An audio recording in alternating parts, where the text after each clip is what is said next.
The following program is rated S for spoilers. Viewer discretion is advised. As the world of Eorzea, Hydaelyn, whatever you want to call it, expands ever further, so too do our horizons. With each new expansion, we are introduced to even more beautiful sights and surroundings, and we warriors of light are eating good. But of course, our game is not just one meal after the next. As good as the sights are, it's more than just eye candy. There's joy and sorrow, and a whole smorgasbord of emotions to go through. Many of this is offered up on a silver platter thanks to the incredible voice acting throughout the game. It is because of these remarkable performances that I find myself broadening my horizons evermore. Here are some TV series I've discovered because I'm a simp for Final Fantasy XIV.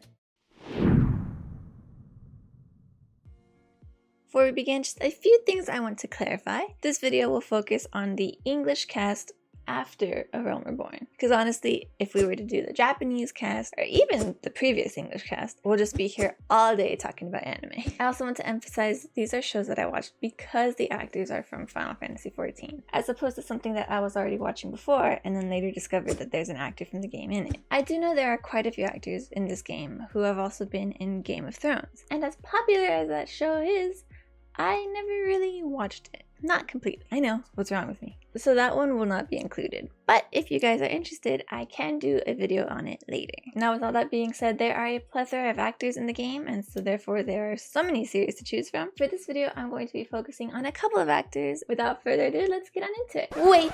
The following section contains major spoilers for Shadowbringers and Endwalker. If you have no idea who this is or anything about this character, then please skip to the next section. You can find it in the chapters or also at this timestamp right here.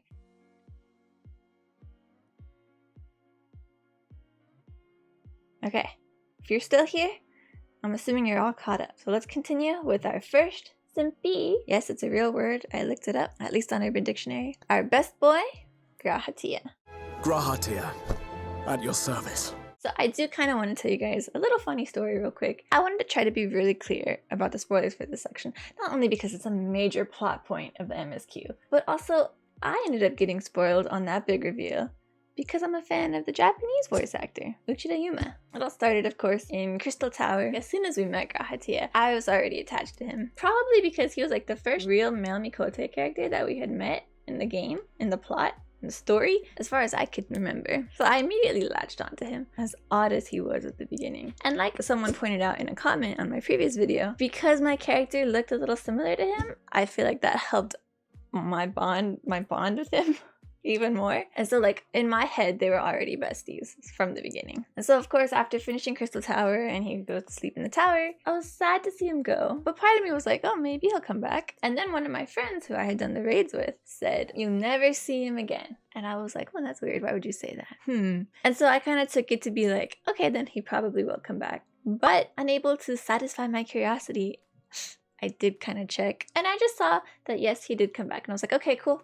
And I filed that information away and just moved on with the story. One day, I'm looking for shows to watch, a new anime or something, and I decide to look up what Uchida Yuma has been doing, but then I saw that Uchida Yuma plays G'rahatia. So I was like, oh, cool, whenever he comes back, he'll have a voice. So I filed that information away and carried on as usual. So then it's the end of Stormblood, and I'm all hyped up, I'm ready to start Shadowbringers, and I have no idea who this enigmatic figure is. I don't know if he's trustworthy or not, but I see his name come up on the credits and it says Uchida Yuma. So I'm like, oh, that's G'rahatia. So that was how I was able to go through the rest of the story already knowing that this was G'rahatia. However, knowing this information, I don't think ruined my experience or anything like that. I still had a lot of feelings for him, maybe even more than I would have had I not known. But even at times, I was still questioning it. My point in telling you all this is, despite the admiration that I already had for the Japanese voice actor Uchida Yuma, this is something that really led me to take an interest in the English voice actor Jonathan Bailey. As much as I love Uchida Yuma, I never felt a desire to change to Japanese because I was already so enraptured with Jonathan Bailey's performance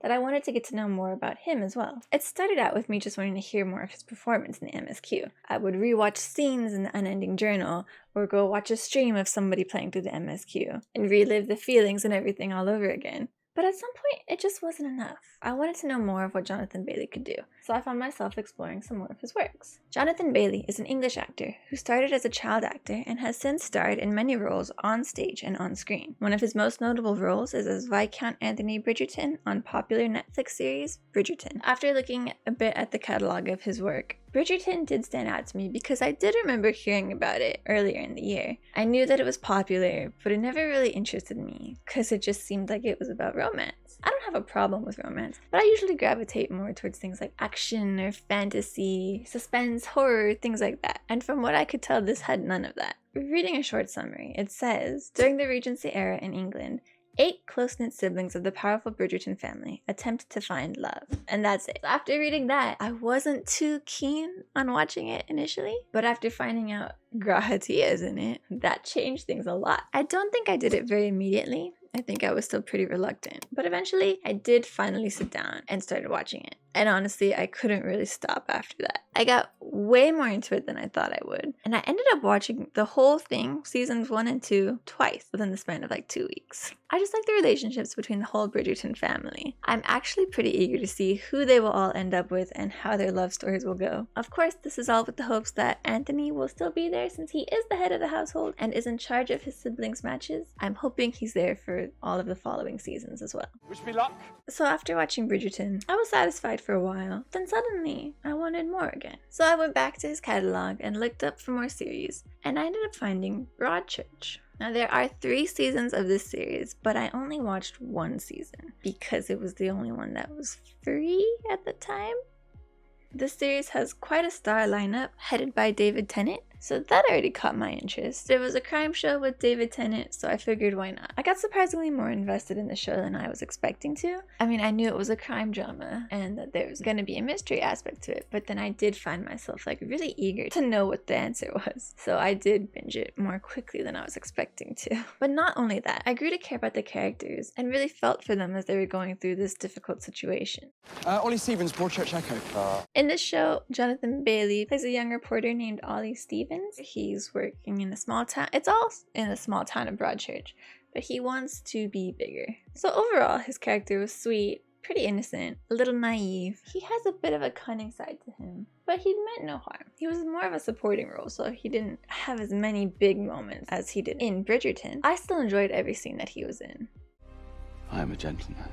Going back to Anthony Bridgerton, he is a starring role, so therefore, of course, there are a lot more scenes with him, and he's quite a different character from Ollie. As the head of the family, he has a lot of responsibilities, there's a lot of pressure on him, often that he puts on himself, but just society in general puts onto him, and this often leads to him making questionable decisions. Despite all that, he was an immediate favorite character for me. Granted, I did watch the series because of him, so that might have had something to do with it.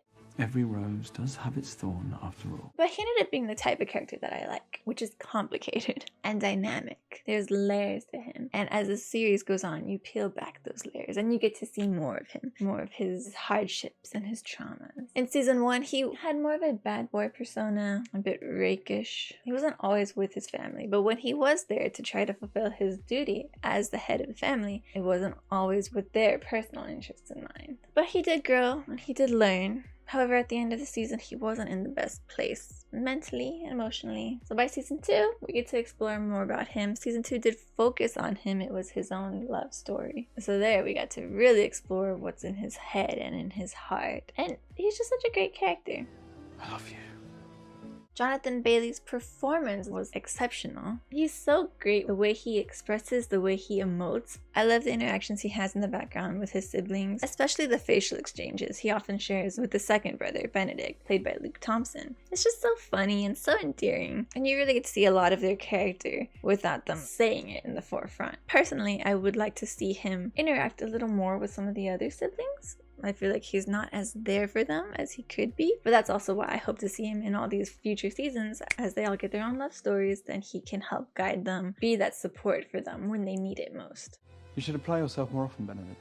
So of course, as I'm watching these series, I can't help but remind myself at times that this is Grahatia. And while thinking about it, I kind of had the thought that Ollie Stevens from Broadchurch is a bit like Grahatia when we first meet him during Crystal Tower. He's eager, he's ambitious, and he's still kind of learning the ways of the world. And then moving forward, Lord Anthony Bridgerton from season 1 of Bridgerton is a bit more like the Crystal Exarch version of Grahatia. He's a little more mysterious, you sometimes question his judgment or his motives, but he is a leader, as well as a father figure. Of course, Anthony is not a father in season 1. Anthony is the older brother of the Bridgertons, but he is also, as the head of the household, replacing the father's duties. And of course, Grahatia, even though he is leading the city of the Crystarium, he is that father figure towards Lena. Both Graha and Anthony feel a heavy sense of responsibility, which dictates many of their actions and decisions, including the more self-sacrificing ones. So they also have these similarities. But then Anthony in season 2, I feel like is a little more like Grahatia after Shadowbringers. He's more open. We do get to learn a lot more about him. And I think something similar can be said for Graha. You do not wish to dirty those fine boots of yours. Do not worry about my boots. We get to see more charming sides from both of them. Now that Grahatia doesn't have as much responsibility, he's able to be more free and more open with us. And while it does take some time for Anthony to handle all the stress of his responsibilities, we do, as the audience at least, get to see more of him. Some more sillier sides to him. Not always of his own doing. They're both brighter sides to these characters. And very likable. You are the bane of my existence.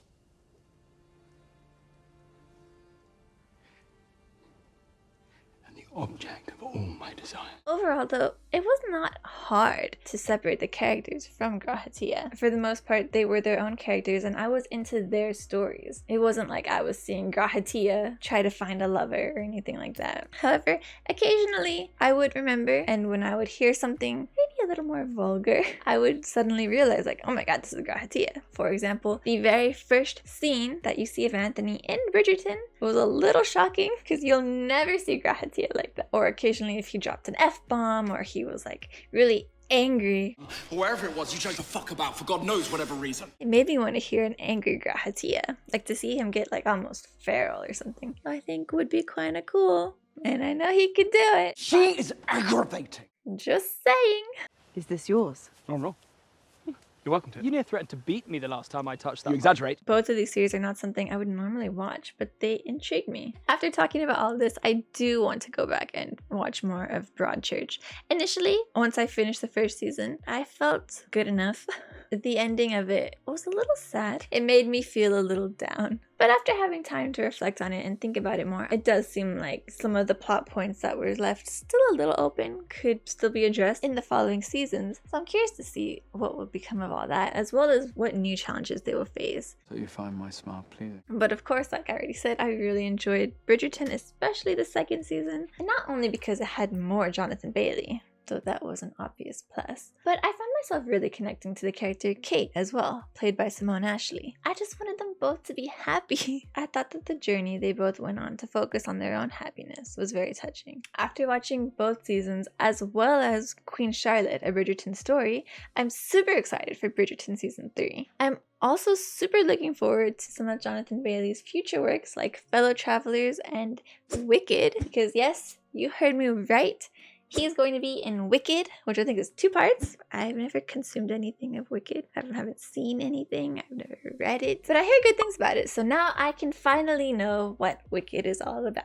And it'll be thanks to Final Fantasy XIV as well. If you skipped the previous part, welcome to the hopefully spoiler-free section. Please note this will still have some spoilers for Heaven's Ward. Our next Simpy, Sir Emmerich de Borel. I am Emmerich, Lord Commander of the Temple Knights. Emmerich, my in-game first love. I remember being so in awe at his first appearance and then just falling more in love all throughout Heaven's Ward. But as time goes on and you progress further in the game, you end up hearing less and less of him. Even when he's there, you can't hear him. He doesn't have a voice as much anymore. So this led me to really missing his voice acted scenes. However, I can only rewatch them so many times before feeling that void again. So alas, I found myself searching up his English voice actor, Blake Ritson, and exploring more of his works. Blake Ritson is an English actor and director who also began acting at a young age. He has also done many productions both on stage and on screen, as well as lent his voice to numerous roles. One of his more prominent roles being Girolamo Riario in Da Vinci's Demons. Riario! Before I get too into the show, I'm sure you can guess just by the title that the series focuses around Leonardo da Vinci. And I did learn that there's another series that came out a couple years before, just called Leonardo, which also is about Leonardo da Vinci. And this one stars Jonathan Bailey, who I just talked about in the last section, as well as Colin Ryan, who plays Alphino. I haven't quite gotten around to watching it just yet because it appears to be a kids show and I just haven't been in the mood for that. But I think I probably will watch it soon. I have to with both of them. Back to Da Vinci's Demons, this is most definitely not a kids show. In fact, it's quite the opposite. But just hearing the premise about it and the fact that it was about Da Vinci, so I figured there would be some art involved, it already sounded like something that would interest me. This is probably the only show on this list that I would have watched on my own without having Final Fantasy XIV as a motivator. The way I did find out about it was pretty random. I don't remember if it was like a comment in a chat or something, but I saw someone mention that they were watching it because it had the voice of Emmerich as the main antagonist, and I was immediately intrigued. Bad boy Emmerich? Yes, please. Not long after that, I gave it a shot, and I found myself subtly, but then like exponentially more invested in it. It's just like the more I watched, the more I found myself thinking about it when I wasn't watching it. And then I wanted to know more and I wanted to see what was going to happen. And the characters grew on me. I feel like getting to know the characters, I got to understand their humor more or their personalities more. And then I felt for them more. I wanted to see them succeed or overcome all of these obstacles. They have so many obstacles and trials. And some of them, sometimes you love them, sometimes you hate them. They're all pretty complex and dynamic characters. The cast who played all of these characters I thought did a fantastic job, and now I've found myself eager to see more series that they are in. And actually I discovered while watching it that there were a few more actors from Final Fantasy XIV as well. Early on we have the actor who plays Quintus, which if you don't know who that is, don't worry about it. And then later on there was the actress who plays Yugiri, and I only really knew that because I recognized her from The Walking Dead. And then even for one episode there was Lucia. I only discovered that recently because she has a very minor role. She didn't talk that much, but I was thinking like, wow, Emmerich and Lucia were in the same show together. But of course, it was one of the 2 episodes that Emmerich wasn't in. So I just thought overall the whole cast lineup was great. The storylines, while sometimes a little out there, were still really fun. I liked the whole feel of it too. With demons in the title, I initially thought there would be some kind of supernatural element to it. And by the end, I'm like, maybe there was. There was the possibility, but they never really made it clear if that was the case or not. So I did appreciate that mysticism to it. Overall, I had a pretty fun time with the show. And again, I found myself with the void and I wanted to see more. I guess I'm just never satisfied. Because I really appreciated Blake Ritson's performance in this series, I had to find something else that he was in. And I wanted to see like a series where he has a recurring role. So then afterwards I found he plays Oscar Van Ryn in The Gilded Age. This is another one similar to Bridgerton that I would have never watched. And I'm pretty sure I recently turned it down. I think I remember seeing it as the header on Max when it was airing and just thinking like, oh, that's not really something I'm interested in. It looked like a good production, but just the premise was not something that I wanted to see. And even finding out that it was created by Julian Fellows, who's known for Downton Abbey among other things. I've never seen Downton Abbey, so that didn't really help motivate me either. It doesn't take much to motivate me, you just need to find the right thing. And that would be Emmerich. Honestly, I feel like I was able to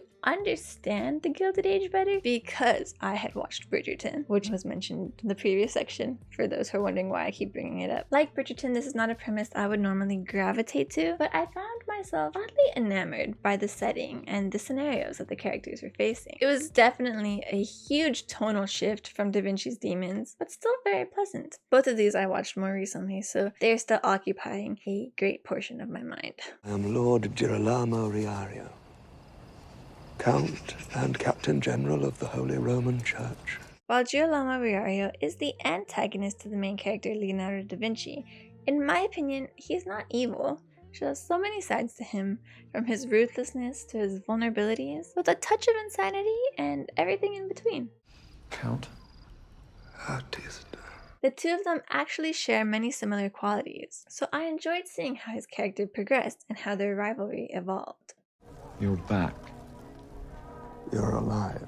While there were some crazy and unexpected events that happened to them throughout the 3 seasons, I was so engaged in his journey and often found myself rooting for him. The Wanderer has returned. I'm potentially the opposite side of the spectrum, we have Oscar Van Ryn in The Gilded Age. My son, Mr. Van Ryn. Hello. He is the heir to the Van Ryn estate, cousin to the main character Marion Brooke. He's sarcastic and he's witty, so I immediately gravitated to him for that. I'm stating facts. I'm not concerned with facts.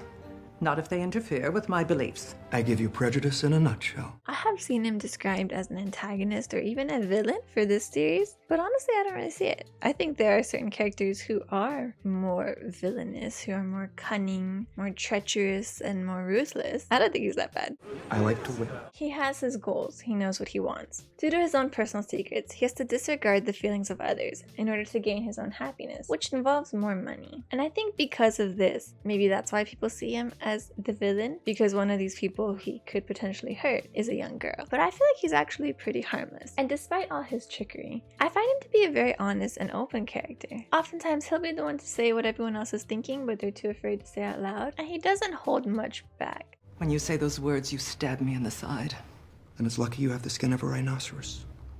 I find him to just be a pretty fun character, and I think Blake plays him exceptionally well. I did see him speak in an interview about how he's very cognizant of the rules of society and does his best to break them as often as he can. So sometimes you'll see him doing these subtle, silly things that you know is probably wrong, but no one's going to tell him otherwise. So it's pretty entertaining to watch. For both characters, Riario and Oscar, I was a little hesitant initially from like their first appearance, because you know, I love Emmerich so much, and I'm thinking like, I don't know, these guys are not very likable, because they do kind of come across unlikable at the start. But like I said, I grew to love them pretty quickly. For both characters, Blake's performance was just so captivating. He just performs in a way that you know there's more depth to the character. There's all this complexity to them. The way his eyes sparkle. They're not blue like Emmerich's, but they have similar draw to them. May God have mercy on both our souls. Emmerich and Riario are in similar positions in that they are both commanders of armies and are related to the high political and religious figure in some way. You might say Riario is like Emmerich if he had taken the dark path and fought for his father instead of against him. On the other hand, you have Oscar, who's so different from both Emmerich and Riario. He is less discerning to the norms of society. He almost goes out of his way not to be respectful. That being said, he does still share the similarity to the other two characters in that he is forced to do things he doesn't want to due to his position in society. Both Riario and Oscar are tremendously different from the noble Emmerich, and the voices Blake Ritson uses for them all are pretty different from each other. At the beginning, Riario's voice did sound pretty similar to Emmerich's, and there was that feeling of like, here's Emmerich saying this, ew, Emmerich would never say that. Resist further, and His Holiness will have that metal eyepiece of yours melted down and poured over your testicles in the middle of the Piazza Navona. I have seen what he is capable of, with both my eyes. But as the story progresses, his voice becomes more deep and more guttural, yet also soft and whisper-like. So raven with cruelty. And while sometimes this whisper is used for his more vulnerable moments, it is also used for his more menacing and threatening moments. I'm afraid your servants are indisposed. He doesn't have to yell to be taken seriously. It's very cool. And then for Oscar, since it's set in the Gilded Age of New York, Blake is using an American accent, and it's very light and nonchalant and just so totally different from any of them. What are you doing here? I actually found I hear Emmerich the most when Blake Ritson is just speaking normally. I think one of the most challenging aspects of playing Oscar has been keeping this moustache exactly the same shape for over a year. He is so good at his facial expressions. There's just so much he says in his eyes, or those eyebrows. He has very expressive eyebrows, and I love them. Especially with Oscar, they're so judgmental. They just show a lot of what he's thinking in the background. For Riario, you just see so much pain in his eyes and just so much that he's fighting not to say. There's like this battle within himself that he can't bring out to the surface. In more ways than one.